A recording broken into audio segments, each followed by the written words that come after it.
अस्सलाम वालेकुम, मैं हाफिज़ बुज़दार। आप देख रहे हैं हमारे यूट्यूब चैनल पहला कदम। हाजिर हैं आप लोगों की खिदमत में एक नई वीडियो जिसमें एक नए मौजू के ऊपर बात करेंगे। आज का मौजू हमारा बहुत ज़्यादा इंटरेस्टिंग है और उसका जो क्रक्स है वो है नौजवान नस्ल। नौजवान नस्ल और उसके ख़ानदान के दरमियान जो ताल्लुकात होते हैं और उन ख़ानदानी की वजह से जो ख़ानदानी दबाव होती है उसकी वजह से किसी भी नौजवान की ज़िंदगी में कौन कौन सी तब्दीलियाँ आती हैं। सबसे पहले व्यूअर्स, हमें ये बात देखनी चाहिए कि नौजवान किसी भी जो मुआशरा होता है, सोसाइटी का, उसका मेन बिल्डिंग ब्लॉक होता है। जैसे एटम किसी भी नॉन लिविंग मटेरियल का मेन ब्लॉक है, लिविंग बॉडीज़ का सेल है, इसी तरह किसी भी सोसाइटी का जो मेन बिल्डिंग ब्लॉक है वो सोसाइटी है, वो हमारा यंग जनरेशन है।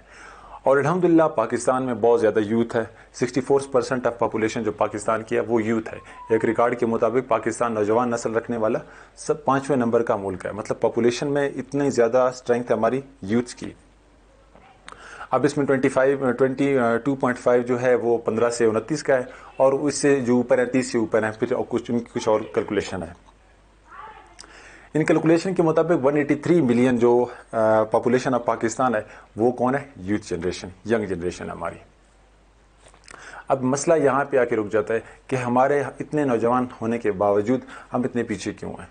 तो उसकी वजह है फैमिली प्रेशर, जो एक मेन वजह है। उसके बहुत से वजूहत और भी हो सकते हैं, लेकिन जो मेन वजह है वो है फैमिली प्रेशर। किन के ऊपर? नौजवानों के ऊपर।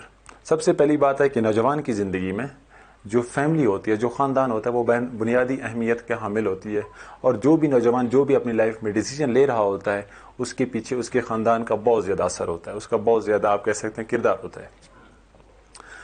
अब ख़ानदान किस तरह के होते हैं और वो किस किस तरीके से अपने जो यूथ है उसके ऊपर उनका अफेक्ट, मतलब उनके जो चीज़ें होती हैं उसके ऊपर असर करती हैं।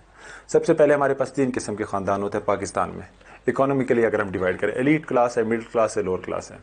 एलीट क्लास के आपको पता है उनको ना इकोनॉमिकल इश्यूज़ होते हैं ना कुछ। अगर वो डिसीजन कहीं गलत ले भी लेते हैं तो वो इकोनॉमिकल पावर की वजह से वो खुद को स्टेबल कर लेते हैं। फिर आता है, मैं एक को स्किप कर रहा हूँ, ये मिडिल क्लास को, आता हूँ लोअर क्लास पे। लोअर क्लास बेचारे वो होते हैं जिनके पास कुछ भी नहीं होता, यहाँ तक कि ये सोच भी नहीं होता कि वी हैव टू ग्रो। इसमें ये इस बात का मकसद नहीं है कि उनमें कोई भी नहीं है। उनमें कुछ बहुत से ऐसे टैलेंटेड यूथ है, मतलब यंग जनरेशन है उनमें जो लोअर क्लास है, कि वो बहुत ज़्यादा आगे जाते हैं। लेकिन जनरली एक बात करूँ कि वो उन बेचारों के पास इलिटरेसी की वजह से ये सोच भी नहीं कि हम आगे बढ़ें। लेकिन जो मिडिल क्लास है वो बेचारा, ये जो तबका है ये पिस रहा है इस पूरे जो फैमिली प्रेशर की वजह से। यहाँ की नौजवान फैमिली प्रेशर की वजह से जो इकोनॉमिकल पावर है वो उनके पास बिल्कुल लो होता है, सोशल पावर बिल्कुल लो होता है, क्योंकि वो सोशल होने नहीं देते। फिर इसी तरह आप कह सकते हैं उनके स्किल्स पॉलिश नहीं होते, उनको अपॉर्चुनिटीज़ नहीं मिलती, उनकी जो एक्सपोजर है दुनिया के साथ वो नहीं होती, उनको मोटिवेशन नहीं मिलती अपनी फैमिली के साथ की वजह से। तो ये जो फैमिली दबाव है जो हमारा मिडिल क्लास सबका है वो पूरे नौजवान नस्ल को, जो हमारे मिडिल क्लास से रिलेटेड है, वो बिल्कुल तबाह हो रही है। और पाकिस्तान में तकरीबन 4 से 5 या 10% वो एलीट क्लास है, बाकी तकरीबन मिडिल क्लास है। और उसके बाद जो लोअर क्लास है उसको मैंने बता दिया, उनके पास बेचारों के पास ये सोच भी नहीं है कि हम आगे कैसे बढ़ें।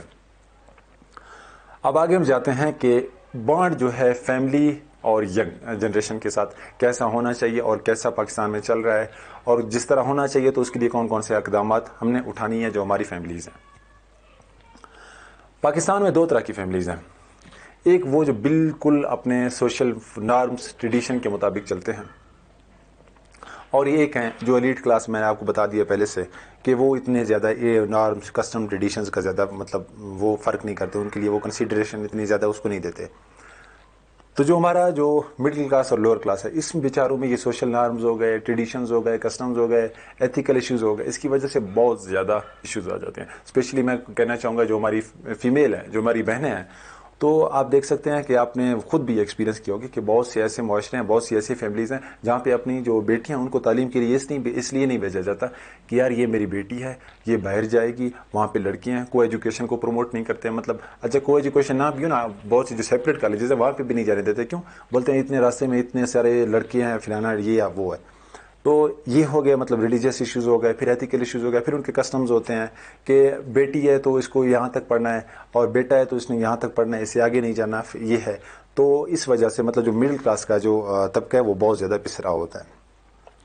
फिर इसकी और जो बॉन्डिंग के जो आप कह सकते हैं जो ड्राबैक्स हैं, अगर बॉन्डिंग बहुत कमज़ोर हो,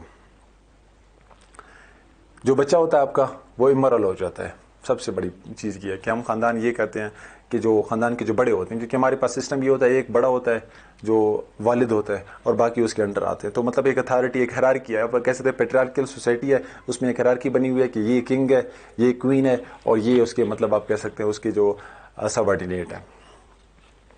अब अगर बॉन्डिंग अच्छी ना हो तो आपका जो बेटा है वो चला जाएगा किसकी तरफ? ड्रग्स की तरफ।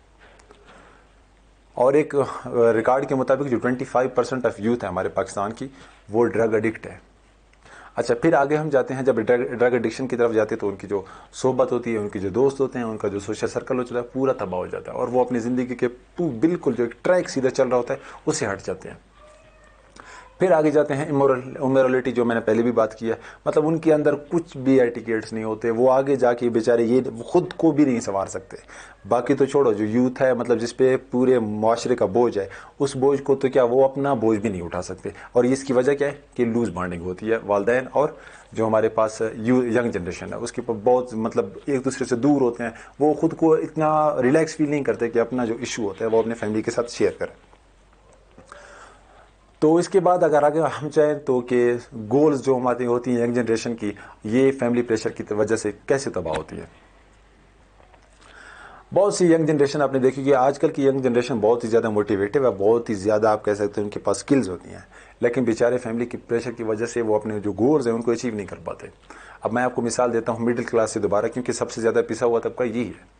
अब मिडिल क्लास में क्या होता है, जो थोड़े से पढ़े लिखे होते हैं वो क्या करते हैं, एफएससी कर लो भाई, ये इधर जाओ सेक्रेटरीट में जॉब ले लो, वहाँ पे 4 ग्रेड का कोई जॉब है, कोई नायब कासिद की नौकरी है, कोई चौकीदार की नौकरी है, कोई ड्राइवर की नौकरी है, चले जाओ।